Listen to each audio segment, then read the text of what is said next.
When you are.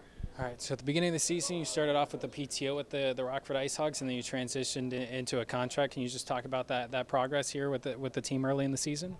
Yeah, I think it seems like a long time ago now, but it's the first time I've ever been in a situation like that, coming into the season on a tryout, and you always need to prove yourself, but it's a pretty limited amount of time to prove yourself with that. So I'm thrilled that I was able to get a contract, and then obviously the rest of the season was good and made the playoffs. But like I said before, it's too quick of a season when you lose in the first round like that. And then obviously the team you've been here with before, you've been with this team before, and so was it easy just to resettle here in Rockford?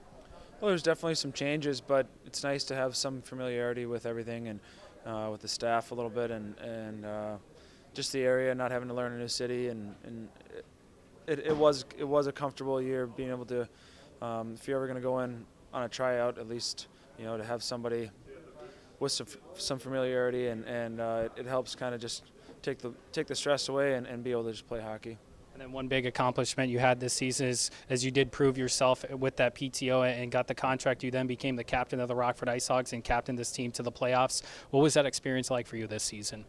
Well, I think there's a lot of young guys, but there's a lot of older guys that are a huge help to that, and it was really done by committee, and I didn't really have to do much other than just play, try to lead by example with my play, and I think we had a great combination of young guys that still hold themselves accountable, and they're trying to get to the NHL, and that helps. There's really not much I had to do.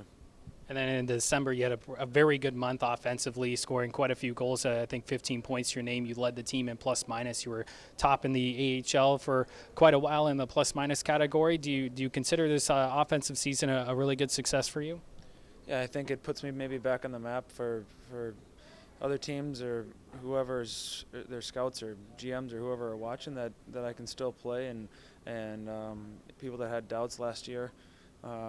Hopefully that answered some of those, and it's rejuvenating for me to know that if given the opportunity, I can play some good hockey and put some points up.